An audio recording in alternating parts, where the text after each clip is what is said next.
Amém, irmãos? E por falar em amor, né? No amor de Deus, hoje estaremos meditando na palavra do Senhor. Estamos já há vários meses aí meditando no Sermão do Monte, né? E hoje praticamente estaríamos concluindo. Falta apenas um versículo para concluir, mas a mensagem em si, do Sermão da Montanha, do Sermão do Monte, Jesus está aqui concluindo.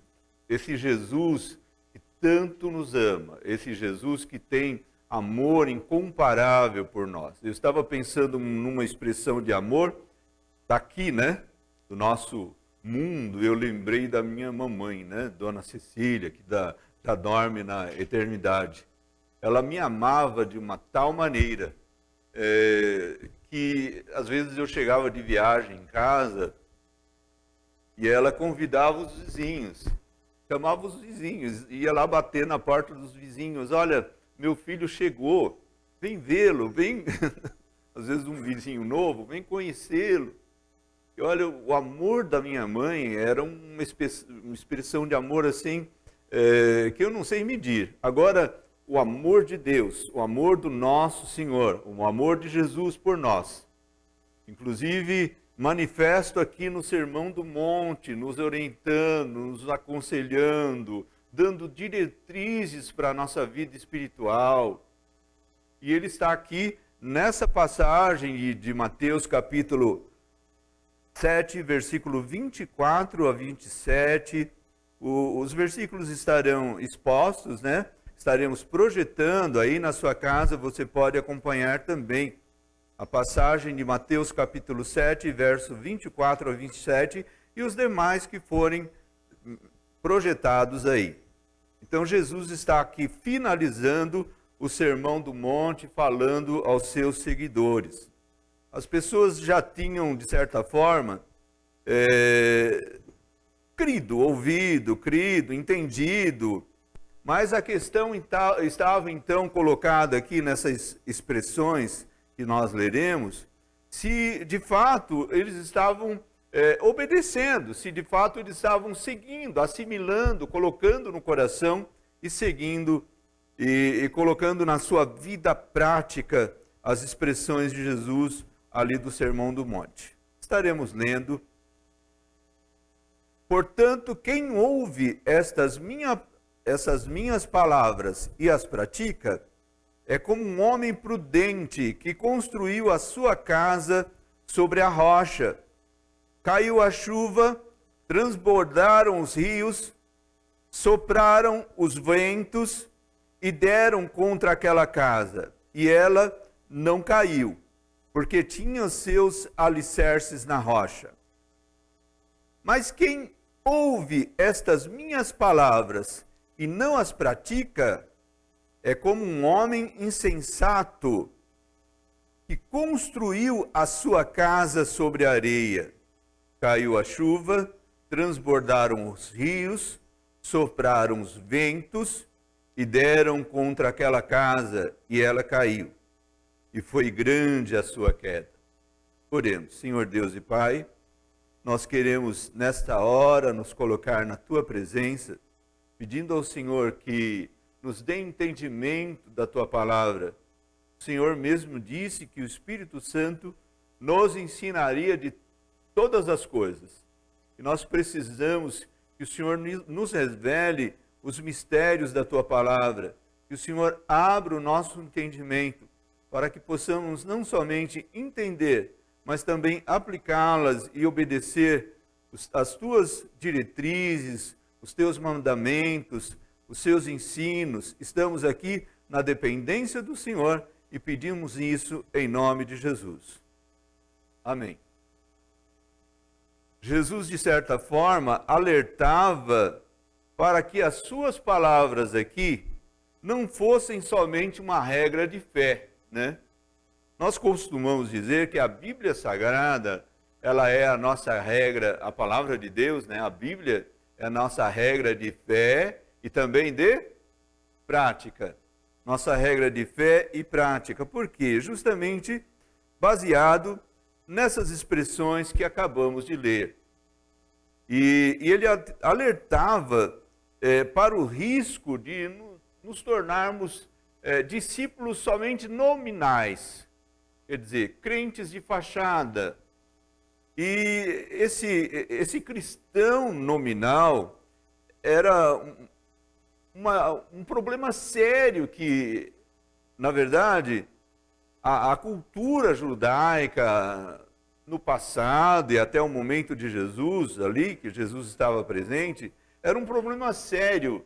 A religião nominal era um problema seríssimo entre os judeus.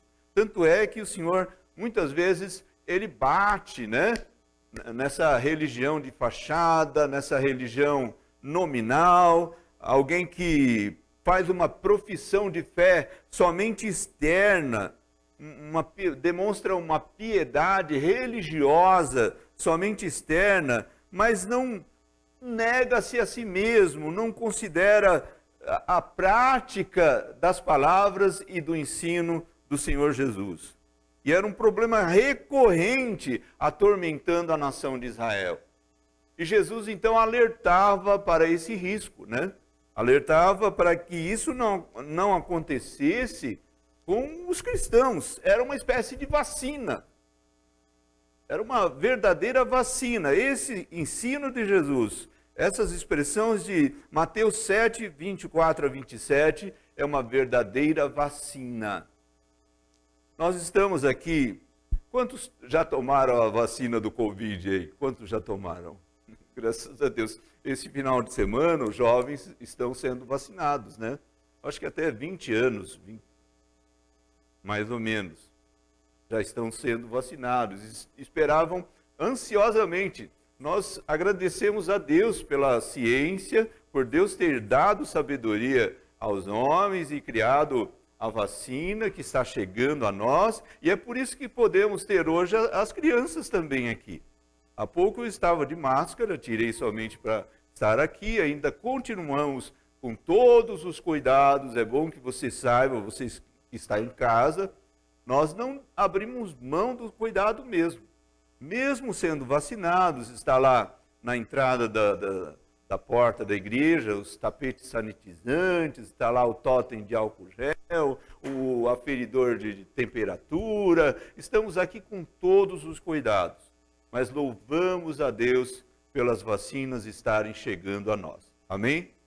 Agora, muito mais, existe um perigo pior do que o Covid. Sim ou não? Existe um perigo pior que o Covid. Existe um perigo cuja consequência é eterna. E Jesus alertava isso como nos aplicando uma verdadeira vacina. E, infelizmente, essa fé, né? Essa profissão de fé apenas nominal, apenas de fachada, se tornou até uma modinha, né? Uma moda, se tornar gospel. E isso é algo que Jesus alertava sobre essa profissão de fé apenas nominal e não a obediência à palavra do Senhor. Há pessoas que são religiosas, sim, mas estão totalmente perdidas. Há pessoas que são cerimoniosas, respeitosas. Me lembro de um senhor que toda vez que a gente falava de Deus, ele tirava o chapéu. Ele é cerimonioso, respeitoso. Havia esse hábito, não sei. Quando a pessoa falava muito de Deus, ele até cansava e jogava o chapéu no chão, porque tinha que tirar muitas vezes. Extremamente cerimonioso. Mas a vida não condiz com nada dos ensinos da palavra do Senhor. Então, essa cerimônia toda, ela às vezes se torna um engodo, um engano, um risco. Agora, no que respeita ao aspecto cultural, é importante a gente entender também os elementos culturais da época, para nós entendermos por que Jesus falava desta maneira.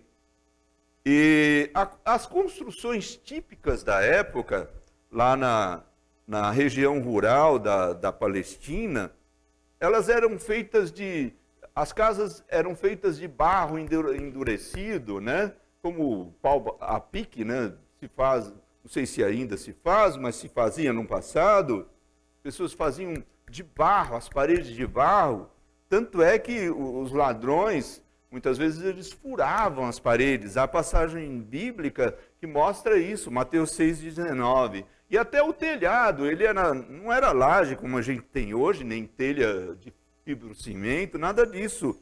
Era uma mistura de palha com barro e aquilo era feita a laje. Tanto é que, certa feita, algumas pessoas levaram um paralítico e destelharam, tiraram aquela laje feita de mistura de terra e palha para descer o paralítico para Jesus curar. Lembramos disso. As casas eram feitas dessa forma. E é importante também que o estilo de vida, né, forçava as pessoas a procurarem onde tinha água para a construção.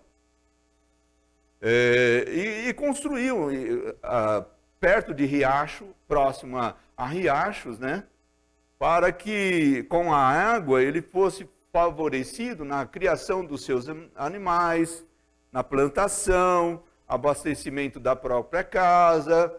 Até hoje, até um certo tempo atrás, quando eu morava no interior, eu observava muito isso nos sítios. As pessoas procuravam construir a casa perto de uma fonte de água, de um açude, de um riacho, né, para facilitar a sua vida. E eu me lembro até de um irmãozinho na fé, ele nunca tinha vindo em São Paulo, na capital, ele morava no interior a vida toda, não saiu de lá. E ele tinha a casa dele, então, perto do açude, como naturalmente eles procuravam essas facilidades. Perto daquele açude, uma represinha de água, né? E interessante que cada sitiante, pequeno sitiante, procurava ter a sua casinha perto do açude, perto do córrego, do riacho, para facilitar a sua vida. E quando ele veio aqui para São Paulo, para a capital, que ele chegou aqui na capital, alguém o trouxe, ele ficou assim, atônito de ver tanto carro, tanta casa, tanta construção, e tudo limpinho. Para ele estava tudo limpinho. E sabe qual foi o espanto dele? O espanto dele foi assim, eu não estou vendo aqui, onde que tem tanta água para lavar esses carros, para cuidar dessas pessoas, para lavar roupa. Quer dizer, para ele, a água estaria visível. Então, isso se até o momento presente, isso é costumeiro aqui no Brasil, imagina naquela época em que as pessoas dependiam totalmente, né, da lavoura, da criação de animais, e era preferível construir a casa perto do leito de um rio. E a região era muito sujeita também a tempestades, e ocasionavam transbordamento de água. O córrego que proporcionava segurança nas tempestades, nas provações, né, de tempestade, ele transbordava, a mudança climática repentina se tornava um problema para o morador ali. E certamente a água viria e daria sobre o alicerce da casa, né? Imagina a importância, veja que Jesus, quando ele contou essa parábola, praticamente das duas casas, né? Dos dois alicerces, um construiu a sua casa sobre a rocha, ele tirou a terra, teve o trabalho de tirar a terra superficial, cavar profundamente até encontrar rocha, pedra, onde pudesse dali, então, partir com o alicerce da casa e depois construir a sua casa sobre um alicerce seguro. E o outro, então, fez a sua casa sobre a terra ou sobre a areia superficial, sem muito empenho, não era potente. E veja, então, o entendimento, a importância que os judeus estavam dando sobre a questão da construção da casa, porque era um problema deles ali. Eles construíam daquela forma, as casas eram frágeis, não era como a sua, que é de tijolo, de concreto, e que vindo uma tempestade, vindo a água, não derruba a sua casa. Mas na época, as casas eram extremamente frágeis, né? E nós temos, então, um problema sério aí, que denota a escolha de dois homens. Esses dois homens construíram a sua casa, como já disse, um era prudente, cavou profundamente, né, até encontrar rocha firme, e o outro era imprudente. É interessante notar que até hoje a imprudência, né, a gente costuma dizer que é um dos pressupostos da culpa, né? A pessoa que cavou ali, que não cavou até a rocha, que construiu sobre a areia, ele não poderia culpar ninguém, não poderia culpar as condições climáticas, porque ele foi imprudente. A imprudência, negligência, imperícia são pressupostos da culpa, né? A pessoa, inclusive em juízo, quando ele comete algum ato, a primeira coisa que se vê é se ele foi imprudente, se ele foi negligente, se ele era imperito, né, para fazer aquilo que estava fazendo, e se ele estiver classificado em um desses pressupostos, ele é culpado então pelo ato que aconteceu. Até hoje, isso o negligente ali, ele não poderia acusar ninguém, porque ele foi culpado. Ele não cavou, não foi prudente, não cavou profundamente, então não poderia acusar ninguém, tampouco a natureza, né?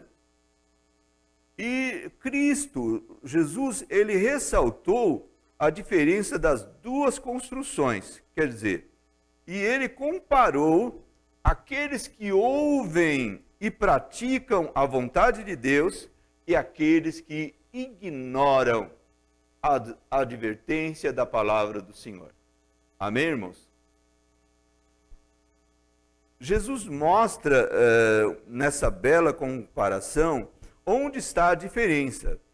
Onde está a diferença entre esses dois homens. Os dois tiveram a mesma oportunidade, quer dizer, de escutar a palavra de Deus. Tiveram a mesma oportunidade. Porém, quando surgiram as chuvas, as enchentes, o vento forte, as dificuldades aconteceram, a fé deles foi provada, né? Ambas tinham a mesma aparência. As duas casas pareciam iguais.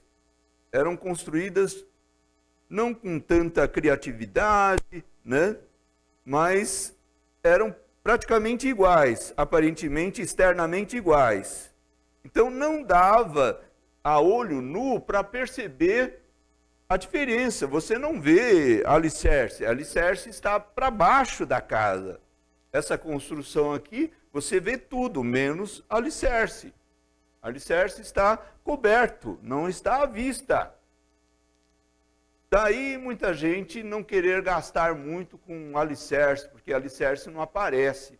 Ele gasta mais, às vezes, com a beleza aparente, com o arquiteto que projeta as coisas, o jogo de formas e volumes que chamam a atenção aos olhos humanos, mas não gastam muito com alicerce. Daí até a gente faz uma comparação também, há muitos gestores públicos, eles não gostam de gastar dinheiro público, com obras de drenagem, com tubulação que é coberta e não aparece, com, sei lá, eles gostam de gastar com coisas que aparecem, o asfalto os olhos aparece. Então, é uma tendência natural do homem. Não gastar, não dedicar naquilo que não é aparente. Então, ambas tinham a mesma aparência, mas a diferença estava, então, no alicerce. O alicerce de um seria aquele que ouve e pratica a palavra de Deus como homem prudente. Ele pratica, coloca em prática. Tiago escreveu sobre isso. Tiago, capítulo 1, verso 22, nós podemos ler aí projetado. Ele escreveu: sejam praticantes da palavra e não apenas ouvintes, enganando-se a si mesmos.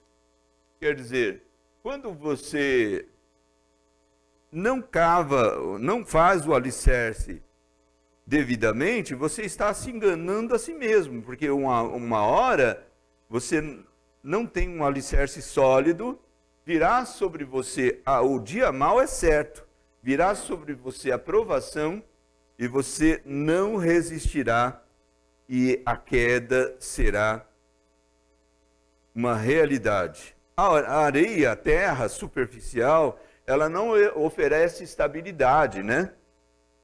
A terra ela é carreada pela chuva, pelo vento. Agora a rocha é firme, né? Hoje ela está aqui, amanhã também. Agora, olhando para o significado dessa passagem, é interessante notar que as duas casas eram iguais, aparentemente, até que chegou, então, o julgamento. Até que aquelas águas que transbordaram no riacho, elas vieram com uma verdadeira provação, como um verdadeiro julgamento, né? Tem um versículo em Isaías que diz o seguinte, Isaías 59, 19. Vindo o inimigo como uma corrente de águas. O inimigo, muitas vezes, ele vem como uma corrente de águas para colocar em prova a nossa fé, a nossa vida espiritual. As tentações pelas quais somos tentados são como ondas e tempestades que dominam facilmente mentes instáveis, isto é, não durante o período da prosperidade. Enquanto está tudo bem na sua casa, enquanto você tem condição financeira, enquanto o dinheiro está sobrando, você não percebe o quão importante é o alicerce da sua vida espiritual. Você passa a perceber no dia mau. E esse dia mau, ele é certo, né? Esse dia mau, ele atinge aqueles que fazem pouco caso da palavra de Deus. Ele atinge a todos, mas ele derruba, infelizmente, as estruturas se abalam daqueles que não dão ouvidos à palavra do Senhor. E daí a importância de edificar a nossa vida sobre a rocha que é Jesus Cristo. A rocha da nossa salvação é Jesus. E aí nós devemos apoiar a nossa fé em Jesus Cristo, na sua graça salvadora, né?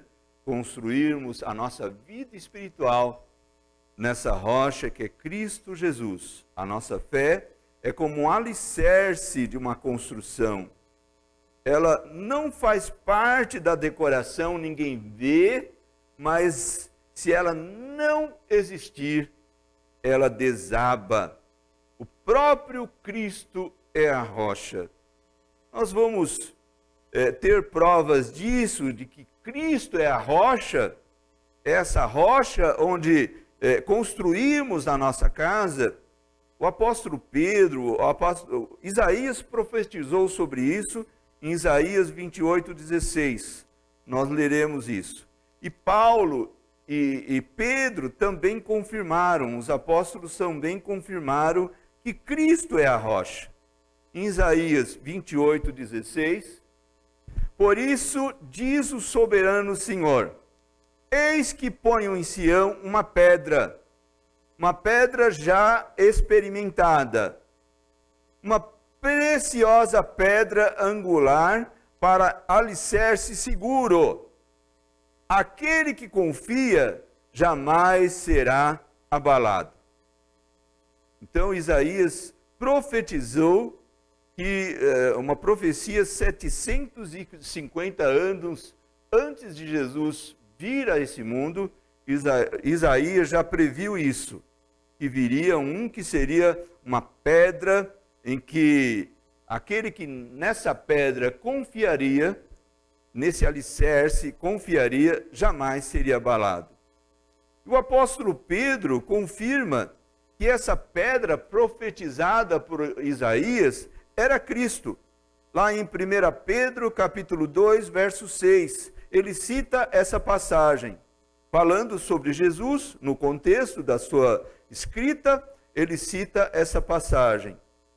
Ele escreve assim, em 1 Pedro 2,6, pois assim é dito na Escritura, eis que ponho em Sião uma pedra angular, escolhida e preciosa, e aquele que nela confia jamais será envergonhado. Glória a Deus por isso. Ele está confirmando que aquela pedra era Cristo. Paulo também, em Romanos capítulo 9, verso 33, ele escreveu, fazendo menção também dessa passagem, desta promessa que estava lá em Isaías. Como está escrito, eis que põe em Sião uma pedra de tropeço e uma rocha que faz cair, e aquele que nela confia jamais será envergonhado. Você que confia em Jesus, você que deposita a sua fé somente em Cristo, não uma fé poluída, né? Porque a gente vê que surgem aí muitas novidades, né? E em que, ouvindo, até ontem eu estava ouvindo sobre isso no rádio, houve tantas aberrações, que para eles parece que Cristo não é suficiente, Jesus não é suficiente. Jesus é apenas um atrativo, é apenas um melzinho que eles colocam para atrair as pessoas. E quando você fala da Bíblia, você fala da Bíblia, você fala de Jesus, você fala de Deus, isso atrai as pessoas. Mas aí é que vem o problema. Após Jesus, eles introduzem mais alguma coisa que polui aquela fé. Quer dizer, que destrói o seu alicerce. Mas Jesus é insuficiente para eles. Jesus não é suficiente. E ele acaba, então, essa rocha, onde nós deveríamos colocar a nossa construção, acaba para essas pessoas que Jesus não é suficiente, para esses que criam certas seitas, acabam confundindo a fé das pessoas. Eu quero também, em 1 Coríntios, Paulo fala, 1 Coríntios capítulo 10, verso 4, e beberam da mesma bebida espiritual, pois bebiam da rocha espiritual que os acompanhava, e essa rocha era Cristo. Então não tenha dúvidas nenhuma de que essa pedra, essa rocha em que devemos depositar, colocar os alicerces da nossa vida espiritual, ela é Cristo Jesus e este crucificado.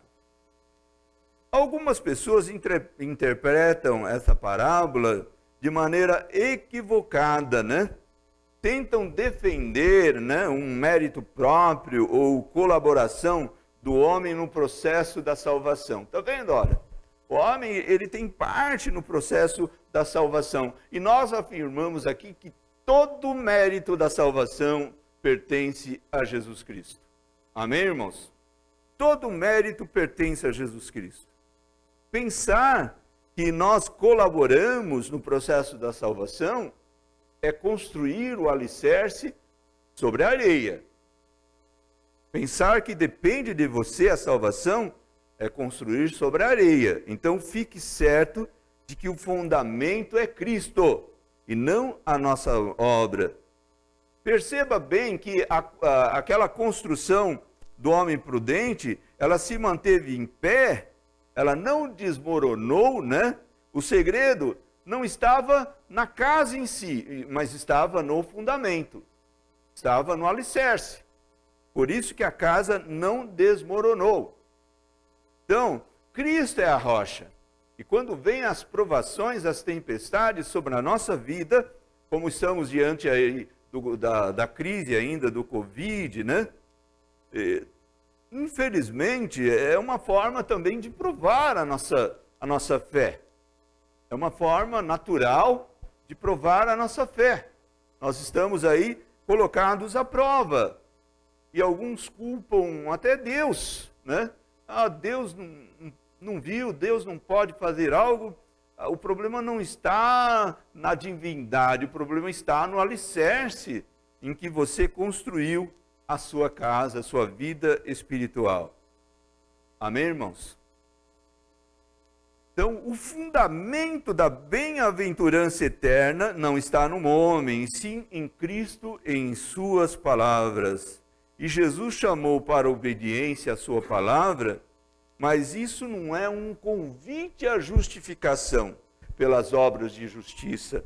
Nós devotamos todos os méritos da salvação em Cristo Jesus. Apenas Cristo pode satisfazer a justiça de Deus no grande dia do juízo final.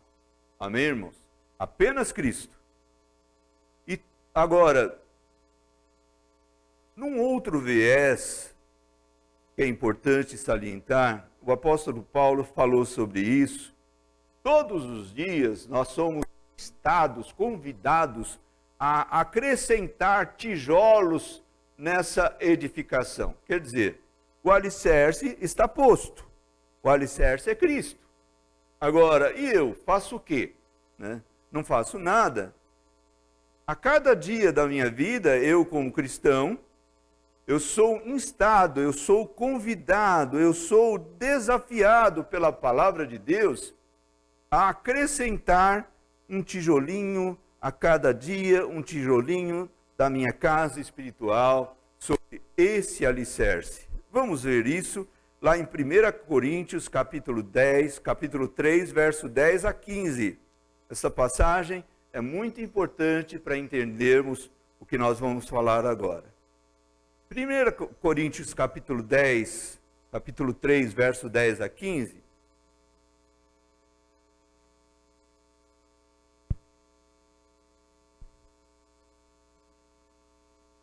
Paulo escreveu: conforme a graça de Deus que me foi concedida, eu, como sábio construtor, lancei o alicerce. Quer dizer, ele pregou o evangelho para os coríntios, né?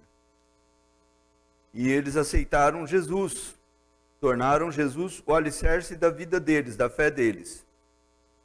Lancei o alicerce e outro está construindo sobre ele. Quer dizer, o alicerce não ficou só alicerce.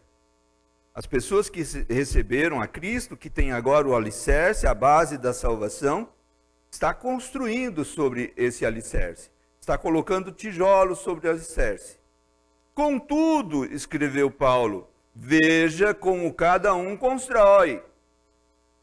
Porque ninguém pode colocar outro alicerce além do que já está posto, que é Jesus Cristo. Se alguém constrói esse alicerce usando ouro, prata, quer dizer, se alguém constrói sobre esse alicerce, né, usando ouro, prata, pedras preciosas, madeira, feno ou palha, sua obra será mostrada, porque o dia a trará a luz, pois será revelada pelo fogo, que provará a qualidade da obra de cada um. Aqui Paulo já está dizendo que você está colocando tijolos, quer dizer, colocando pedras preciosas como tijolo, madeira, feno, comparadamente, né? Fazendo a sua construção da sua casa sobre o alicerce. E um dia isso será provado, será julgado. Se o que alguém construiu permanecer, alguém construiu sobre o alicerce permanecer, ele não fala de águas que vão passar, ele fala do fogo, mas vamos entender da mesma forma. Esse receberá a recompensa. E se o que alguém construiu se queimar, esse sofrerá prejuízo. Contudo, será salvo como alguém que escapa através do fogo. Contudo, será salvo como alguém que escapa através do fogo. Dá para concluir que Paulo não está lidando aqui com a base da nossa salvação. A base da nossa salvação é a graça, é a fé em Jesus Cristo. E isso, Ele é que leva os méritos. Amém, irmãos? Então veja bem, nessa passagem, fique claro isso. O que está em jogo aqui é a nossa condição como servo do Senhor, e não a nossa condição como salvo. Porque ainda que essa obra que você construiu sobre o alicerce, ela no dia que for julgado, né, ela se desfizer, você não receberá recompensa, mas você será salvo como alguém que escapa do fogo. Quer dizer, porque o seu alicerce era a graça de Cristo, a graça de Deus na sua vida. Então, se o seu alicerce é a graça de Deus, não está em jogo aqui, Paulo não está lidando com a nossa salvação, né? A estrutura da nossa vida vai sendo edificada em cada palavra, em cada tentação que você vence, em cada convite para o pecado que você conscientemente, né, está sendo tentado dia a dia. Todos os dias você é tentado. As tentações surgem de todas as formas. E quando você vence uma tentação conscientemente, você deliberadamente opta, eu prefiro ser fiel a Deus, eu prefiro obedecer a palavra de Deus. Naquele momento você está colocando mais um tijolinho na sua construção. Amém, irmãos? Naquele momento você está construindo. A Dora, minha esposa, ela me contou que antes de ontem, ela estava no trânsito e ela percebeu um fato que me chamou a atenção. Ela me contou e me chamou a atenção. Ela disse que à frente tinha uma outra motorista e tinha também uma moça vendendo balinha. E essa moça estava sem blusa e era um dia frio. Esses dias tem feito frio mesmo. A moça sem blusa, aparentemente com frio mesmo. E a pessoa que estava dentro do carro desceu rapidamente, tirou a jaqueta dela, tirou a sua própria jaqueta e vestiu na moça que estava vendendo balinha. Isso me impressionou. Eu não sei se aquela moça é cristã, mas ela fez um ato louvável. Amém, irmãos? Ela fez um ato louvável, um ato digno de cristão fazer aquilo. Você vê isso como um ente? Não. Muitas vezes as pessoas não tenho nada a ver com isso, passa de largo. E cada vez que você age desta forma, você cristão, você que tem um fundamento, você que tem a base da salvação é Cristo. Cada vez que você age dessa forma, você está colocando um tijolinho a mais na construção da sua vida, da sua casa, da sua vida espiritual. Amém? E cada vez que você também, o contrário disso, age de acordo com aquilo que desagrada o Espírito Santo de Deus, essas suas obras, e até as nossas obras, que aparentemente são obras de justiça, né, elas serão queimadas. Um dia nós vamos ler aqui, um dia nós passaremos diante do tribunal de Cristo. A igreja vai passar por esse momento. Você salvo, você vai passar, mas tribunal de Cristo, como que eu vou passar no tribunal de Cristo? O tribunal de Cristo não é o juízo final. O tribunal de Cristo, não quero entrar nesses pormenores, mas ele vai acontecer após o arrebatamento. Ele vai acontecer antes das bodas do Cordeiro. Ele vai acontecer, você vai passar diante, semelhante a uma tribuna, eu imagino, né? Semelhante a uma tribuna, um púlpito aqui, e a sua vida será projetada como num telão para todos verem. A sua casa, a casa que você construiu, as suas obras vão passar num telão. Todas as suas obras passarão num telão às claras. Tanto aquelas que você fez obedecendo a Deus, para a glória de Deus, quanto aquelas que desagradam o Senhor. E ali, diante da tribuna de Cristo, você receberá então o seu galardão. Você será recompensado. Paulo fala de uma recompensa. Ou então você será salvo como que pelo fogo, né? Não haverá recompensa para você. Amém, irmãos?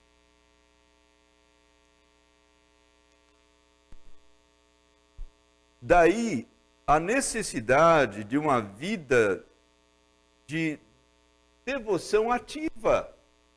Quando nós falamos na igreja, aqui na comuna, sobre culto doméstico, devocional no lar, olha, faça o seu devocional, pega lá o seu presente diário e senta lá com a sua família, com a sua esposa, seus filhos, faça a leitura bíblica, medite na palavra em família, participe lá do PG, estude a Bíblia, busque a Deus, busque momentos de comunhão, participe da oração.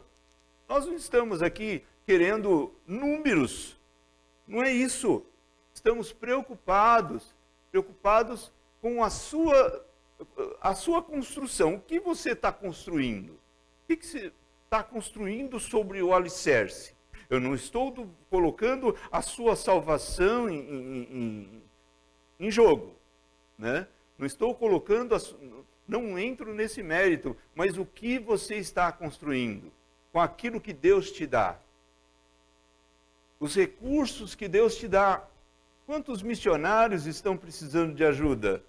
Quanta necessidade, quantas pessoas estão precisando de apoio financeiro, material. Você sabe de uma família que está passando apuros e você tem recursos sobrando. O que você faz com esse apelo de generosidade, de amor para com o próximo? O que você tem feito com os recursos que Deus te dá? Isso são tijolinhos que você vai colocando sobre esse alicerce que é Cristo Jesus. E um dia você vai passar pela tribuna de Cristo e receberá então a sua recompensa. Glória a Deus por isso. A palavra de Deus é verdade. Amém, irmãos? todos os salvos arrebatados serão julgados pelas suas obras, apenas para receber ou não o galardão, né? Embora tenhamos sido salvos exclusivamente pela graça de Deus, né? Por meio da fé, como está escrito lá em Efésios capítulo 2, verso 8, 9. Muitas vezes a gente cita só Efésios 2, 8, não cita o 9, né? Porque no 9 nos chama a responsabilidade. Eu queria fazer a leitura aí. Efésios capítulo 2, verso 8 e verso 9. Porque vocês são salvos pela graça. Não depende de você, por meio da fé. E isto não vem de vocês, é dom de Deus. Aquele alicerce lá é Cristo. E não por obras, para que ninguém se glorie. Quer dizer, aí eu me alegro. Sou salvo pela graça, não depende nada de mim, não depende das minhas obras. O alicerce não depende das suas obras, não. Depende da sua fé em Cristo Jesus. Mas veja o versículo 9. Porque somos criação de Deus, realizada em Cristo Jesus, para fazermos o quê? Boas obras. Vou repetir. Porque somos criação de Deus. Você é criação de Deus, realizada em Cristo Jesus, para fazermos boas obras. Para fazermos boas obras. Eu não sou salvo pelas obras. Eu não sou salvo pelas obras. O alicerce já está posto. Eu creio em Jesus como meu Salvador. Mas eu fui feito criação de Deus para fazer boas obras, para colocar tijolinhos sobre esse alicerce que é Cristo Jesus, as quais Deus preparou de antemão para que nós as praticássemos. Vamos repetir? Para que nós as praticássemos. Então, é para você praticar boas obras, sim ou não? Sim. É para você tirar a sua blusa e dar a quem tem frio? Sim. Você tem 10, você tem 30 sapatos no guarda-roupa, 40, 50, tem gente que tem mais. Nós somos salvos. Isso aqui não está em jogo a questão posicional, quer dizer, a nossa posição é de salvo. Mas nós seremos julgados pelas obras que praticarmos.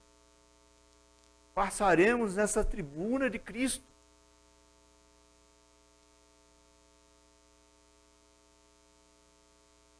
Veja, 2 Coríntios 5:10, já estamos concluindo. O horário está nos apertando. 2 Coríntios 5:10. Pois todos nós devemos comparecer perante o tribunal de Cristo, para que cada um receba de acordo com as obras praticadas por meio do corpo, quer sejam boas, quer sejam más.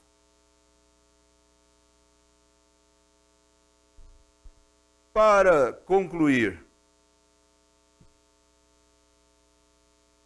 é com essa mensagem que Jesus está encerrando o Sermão do Monte,